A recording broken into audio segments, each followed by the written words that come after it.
Welcome everyone to the show, Combustible Elements, real talk for real people. Here we try to put different ideas and perspectives together in a pot, heat it up, and get an explosion of knowledge and understanding. We understand that problems can only be fixed starting from the bottom to the top, building a great foundation for change and improvement. I'm Big Mel, and I'm joined by Ruben, aka the Monarch, and Aaron, the Hitman. Let's get started. So thank you everyone again for joining us for Combustible Elements. It's been a while. You know, life happens. We back again. We always tell you we're gonna be back, so we're back. We're gonna do a show today on what's going on in the world because everybody wants to talk about the Ukraine and Russia and what's the United States role in that. What's our side of it, or where should we stand? What should we do? Okay, so I'm gonna lead this off. I'm joined by Aaron the Hitman, Ruben the Monarch. I'm Big Mel, in case you don't know. Listen, I believe as a country, there's only so much that you can do to help another country unless you're ready to go to war in a full-scale war. So a lot of people think we should do more, but realistically, what can we do? And then there's going to be fallback from what's going on. Like Russia is one of the biggest oil producers in Eastern Europe for a lot of Europe. Like I think it's 60%, but I could be wrong of the oil. It's going to make our oil prices go up, no matter who's president. It's a crazy conflict. We never really got away from wars. We always had wars. We always will have wars. But it's just a crazy concept on this, how it developed. So gentlemen, either one of you, what do you feel about this? Just off the top of your head, no topic, no whatever. Just off the top of your head, where your feelings are about what's going on in Ukraine. Disclaimer that everything I say is my opinion. It's not facts.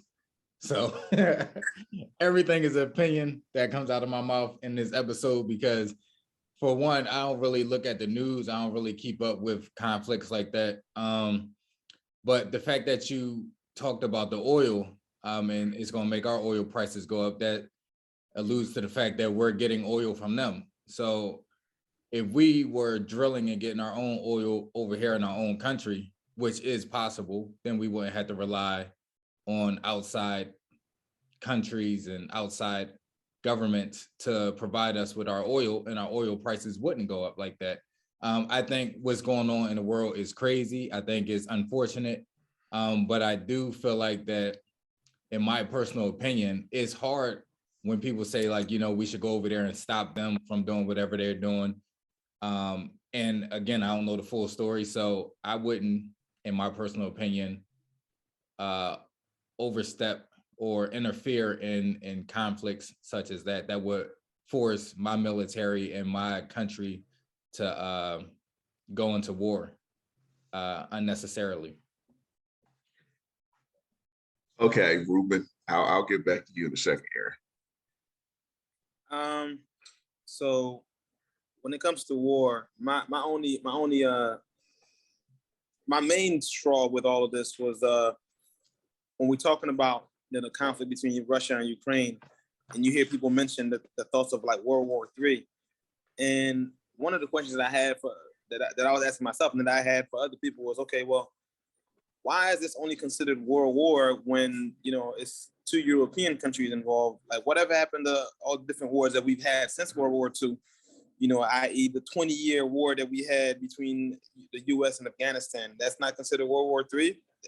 I mean, if we're counting wars by how many wars we've had since World War II, we're at least on World War VI or VII at this point, between all the different conflicts that the different parts of the world and different parts of the different countries have had, when it comes to, elongated wars between one or two or maybe even three different nations. You got Israel and Palestine that's been at war forever. You got the Iran, Afghanistan, You got Iraq. You know, you got all these different regions that have wars, and furthermore, you got different news reporters who have essentially been in brazen fashion, you know, describing what's happening to the Ukrainian people as some type of abomination. And to an extent, it is, you know, it's terrible what's happening, but it's like, the way they're describing it, it's like, well, you know, these are Europeans. These are not, you know, this is Europe. This is not some foreign country like Iraq or like Afghanistan, or this is not some, you know, third world country. This is Ukraine. This is Europe. As terrible as it is to watch people go through this type of thing, I kind of hold resentment and hold, you know, less of a, what's the word I'm looking for here? My heart's not aching to the extent of to the extent that it should, because I see this all the time. And if I'm gonna be, you know, carrying this flag, or if I'm gonna be carrying this mantle of, oh no, terrible, what's happening over there? Like, I need that same level of like careness, you know, for each and every time a war happens, not just when it's happening in Europe. Okay, so I guess I'll start with Aaron and then go back to you, because he had time to think. Okay, first thing, Aaron, and I was surprised about this, so this may be surprising to you. I looked it up. We have more people driving in the US than ever before. Every year, the amount of drivers and the amount of vehicles that are on the roads in the US increase. What I found surprising was we produce more oil in the US than we ever have. We actually produce more oil in the US that's used in the US than what we buy.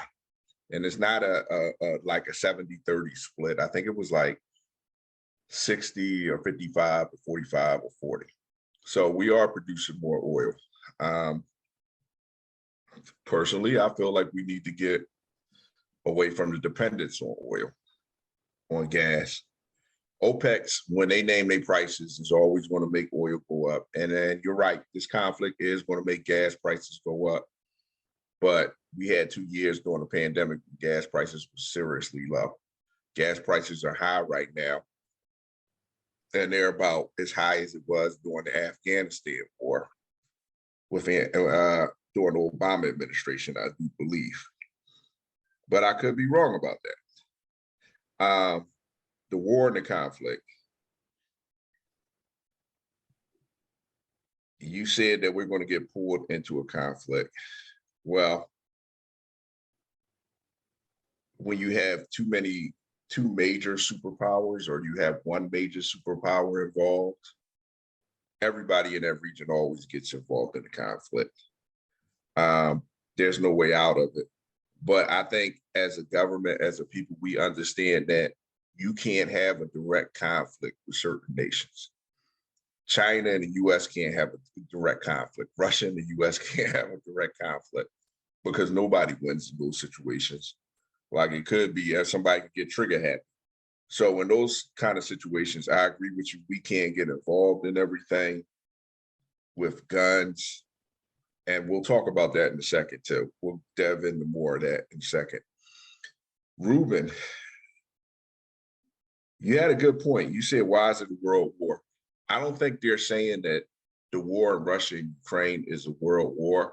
They're saying if all the nations in NATO gets involved in this war, then it would be considered a world war, because you would have so many powers going head to head.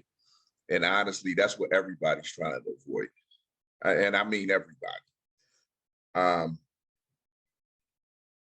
As you were saying that we having wars with Palestinians and Israel. They've been at war since I was a kid. I don't care what they call it, how many peace treaties they have.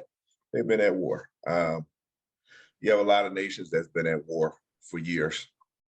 And I'm assuming that you're saying because it's in Europe that these atrocities that's going on are being reported a different way, or no?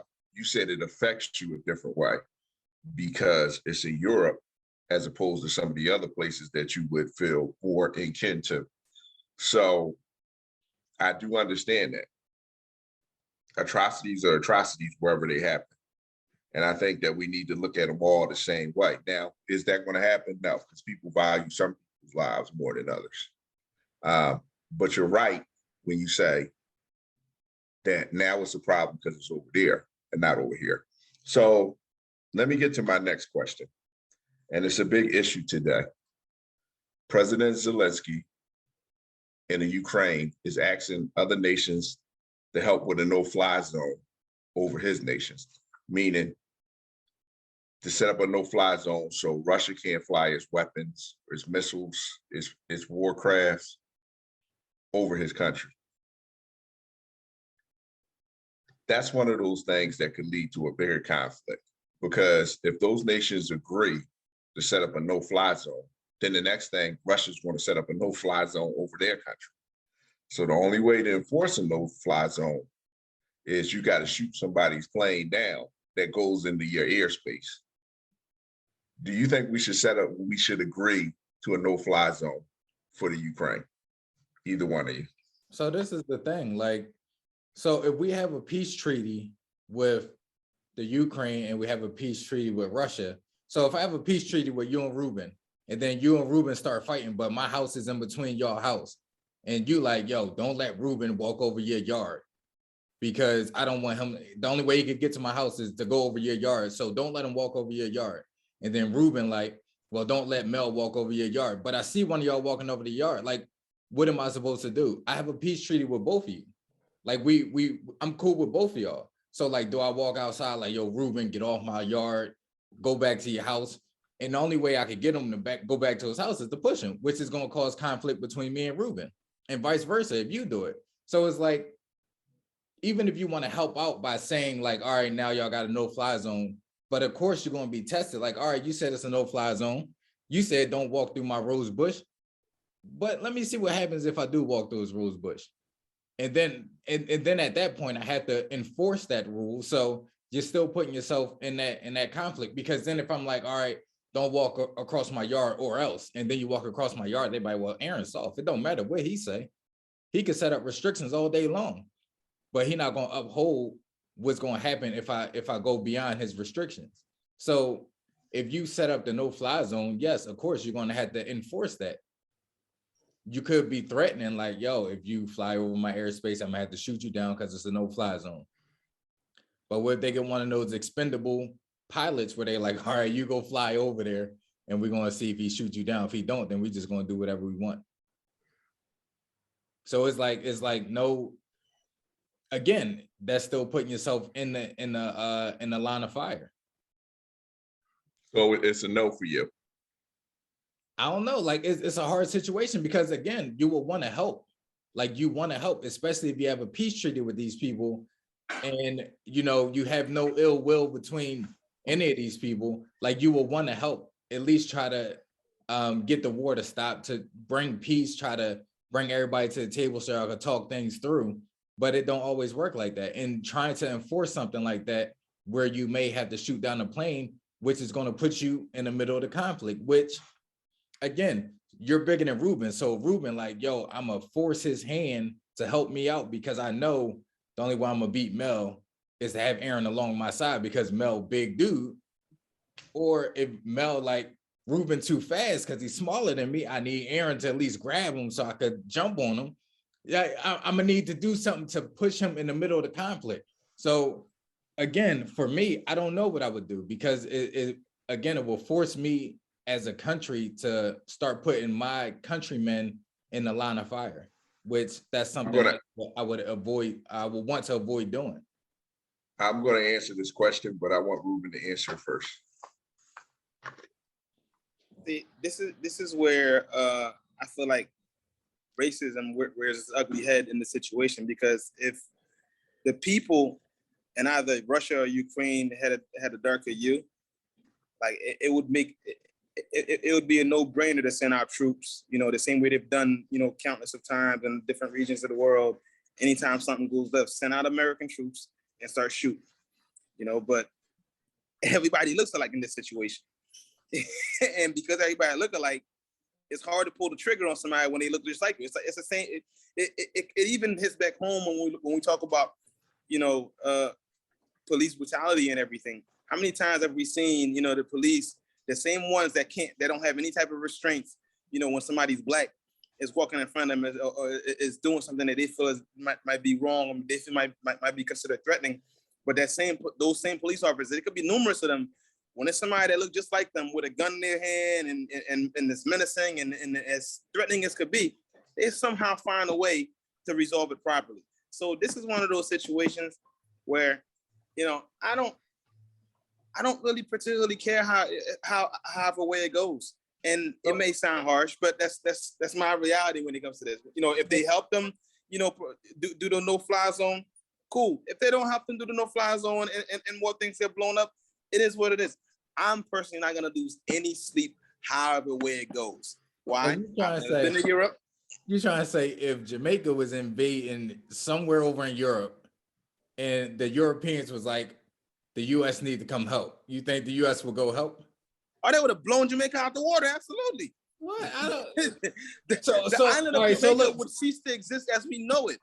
So if it was China attacking a European country, you think they would go help the European country? They're not about to attack China for several reasons. One, China owns half of this country, if not most of it. So that's what I'm saying. So like it has nothing to do with race then. Because it has everything to do with race. How? Because, all right, Russians look like the majority of Americans that live in this country. They lack the melanin that we had. If Russia's a white country nonetheless, and so is Ukraine. Ukraine and Russia are basically the same country. They were the same country up until maybe 30 years ago. Okay, it's essentially two brothers fighting. It's not even two cousins. Ukraine and Russia, they're literally, they got the same culture. Like they're identical in language wise. I know the difference because I used to work with somebody that was Ukrainian for years. But prior to working next to somebody that was Ukrainian, I wouldn't have been able to tell that this would be somebody that was Ukrainian and somebody that was Russian. Because to me, accent wise, they sound exactly the same. All right, so it's going to seem like I'm digging into you for the next few minutes. And you know something? I will be. So let me answer the question about that, the no-fly zone, before I even get to that, because I don't want to hear I don't answer questions again. I do not agree with putting a no-fly zone there for two reasons. For one, the United States and other countries are flying in supplies to the Ukraine. So if you institute a no-fly zone, those supplies ain't getting in the water. So that's the end of that. Two, you can't disrupt the whole world's air travel over this conflict because countries won't be able to go past other countries without somebody will get shot down. And then it's going to become an even bigger conflict. So no, I don't agree with the no-fly zone. They're flying weapons in, bullets, ammos, anti-tank guns, whatever, to help the Ukrainian people food. So no fly, no. There's only so much you can become engaged in. Now, to what Ruben said. They sent troops to Kuwait when they got invaded by Iraq a couple years ago. Now, all those people were Middle Eastern. So they didn't worry about the color of anybody's skin. They worried about what was going to happen to the oil prices if they didn't send it in. It's a matter of interest at the end of the day, man. Like, they might have. That's not what you said. My time. That's not what you said. You said it was a matter of color. That's exactly what you said. But that wasn't a matter of color. In this particular situation, the color was green, or the color of oil black. But either way, this had nothing to do with if Kuwait wasn't the wealthy country that it is, and they didn't have all the resources that they had. They're not going over there to save or help nothing. Okay. I proved my point. I proved my point. Secondly, you brought up police officers again. And I'm going to say this about this. When you turn on TV and you see that white person and the police walk up to them and they got a gun and they don't get shot by the police, and then you see this black person get shot with no gun. do you zoom in and see that it's the same officer? Because you just said that the police officers will do one thing for one group and then do another for another group. So if it's not the same police officer, how can you say that? Because now maybe that one officer may be getting something.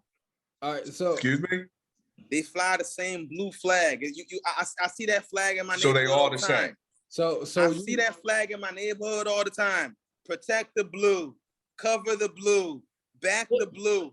Listen, I pay taxes. Whether I like it or not, I protect the blue. I support the blue whether I want to or not, because I pay taxes. A lot of taxes. That's not what I asked you. I didn't ask you about taxes. I asked you, was this the same person that shot the black person but didn't shoot the white person? They had to be the same officer. People don't make different judgment calls. They're just in the same frat.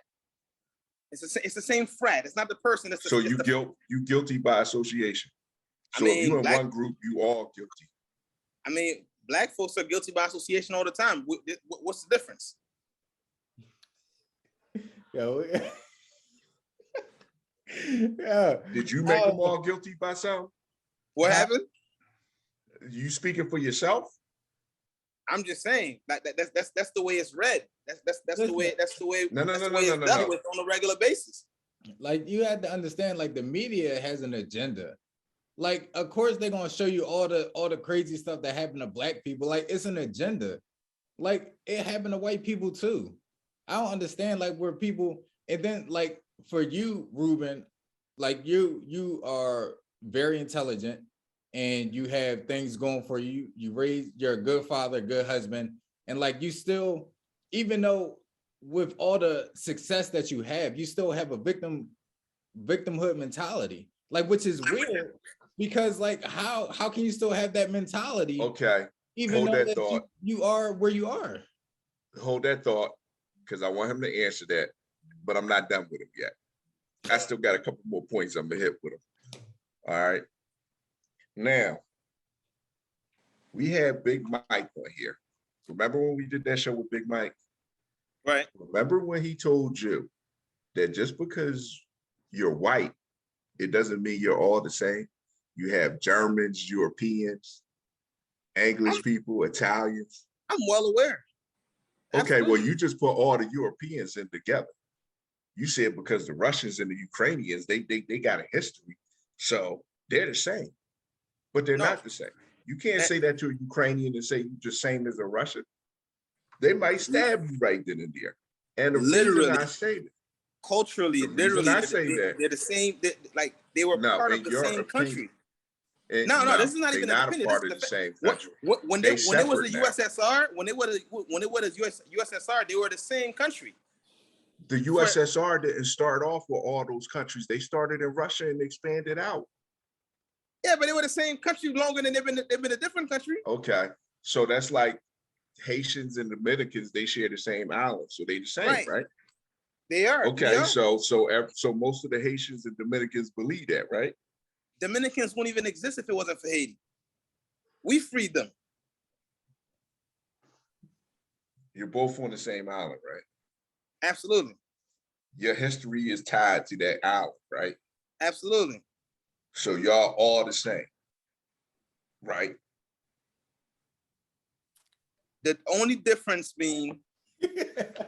Answer Aaron's question. Go back to Aaron's question. I'm done with you. Back to Aaron's. I'm done with you. I'm done. I'm done. Go ahead, Aaron. One speaks Spanish.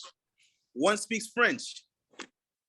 So y'all not what the that same. mean? The answer to the question is no. Y'all not the same. Language is different. So we look the same. No. The answer is no. How is it the same? So that's like saying me and you are the same.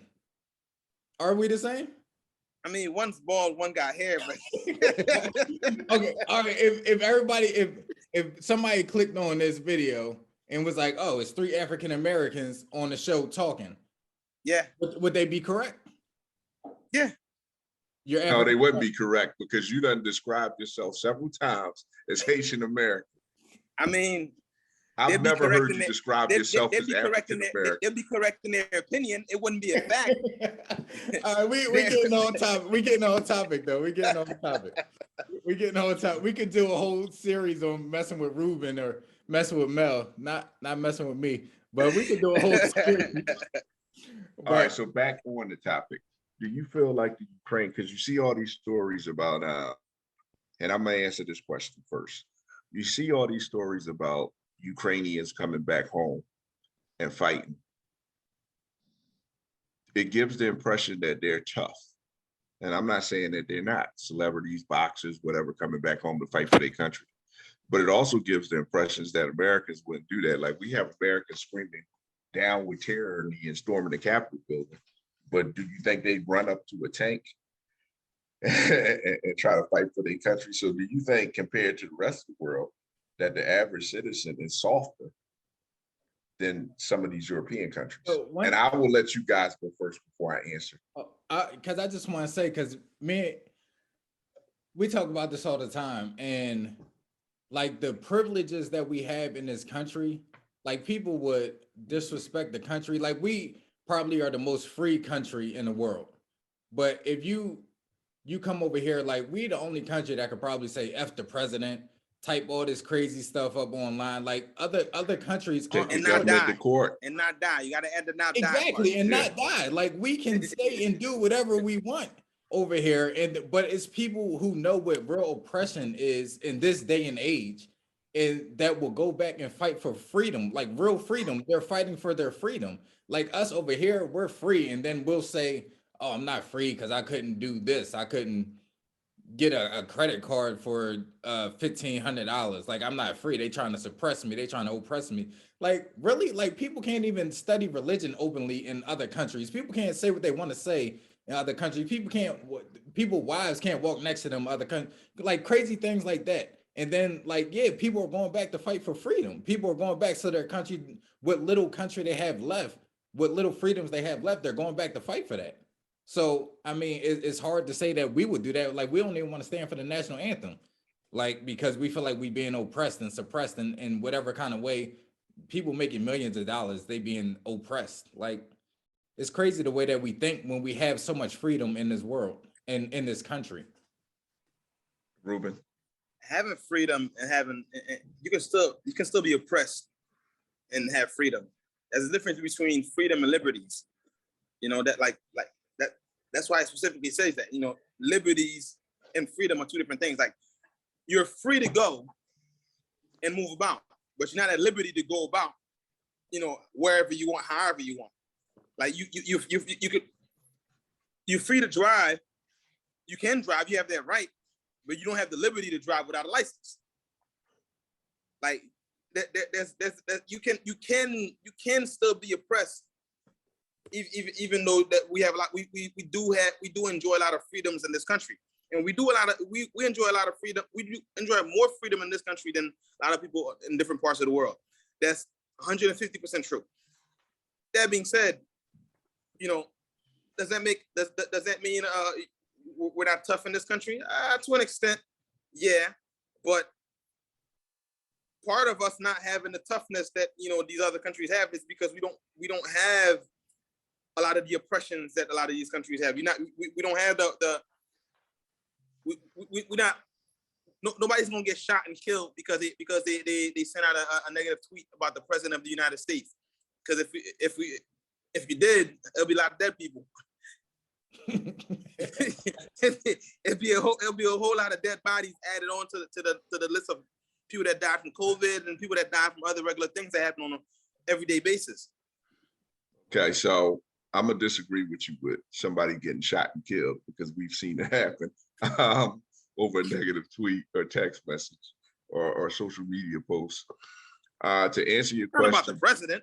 I mean, about the president, not about like a regular person, because yeah, like that could happen. Yeah, regular person you might get killed and shot for, but you know, the president. Oh well. That's debatable. We don't know. We don't know every situation. To the fact of would Americans fight for stuff, I think that we're not soft, but we do, as Aaron said, live privileged lives. So what we think are major things in other countries, they would laugh at with the freedoms that we have. So Ruben is right too with the liberties that we have compared to other countries. But I don't think that we're soft. Would we fight for stuff that we believe in? I think that is the nature of a man. I don't know about a woman, but I think that is the nature of a man, to fight for what you believe in. The problem is sometimes people believe in things that aren't really good things, but they fight for what they believe in. So we're going to get to the portion of who's to blame, since we're coming up on the end of the show, because we ramble on about every damn thing. But now that we've done cutting Ruben up, we got a minute to each. Who's to blame? I believe the topic today will be, who's to blame that the American people think that we are the center of the world and can control every damn element? Either one of you. That's a hard one, but I'm gonna have to go with the parents.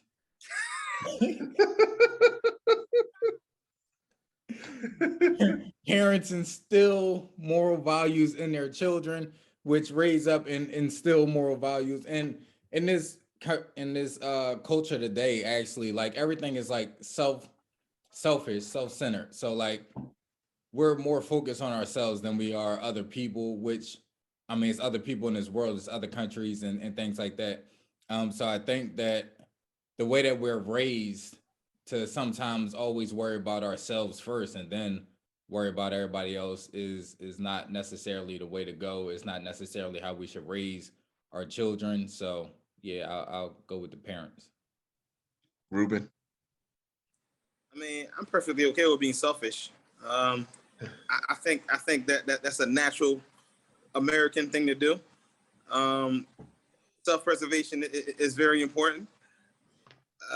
In the sense of trying to make sure, U.S. regulates the rest of the world, I'm not necessarily okay with it.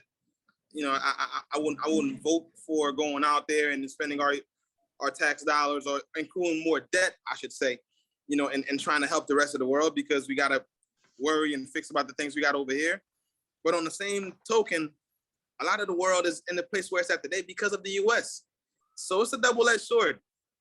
A lot of these other countries are in terrible shape because of policies that the U.S. has put in place and in order that everyone may not be aware of.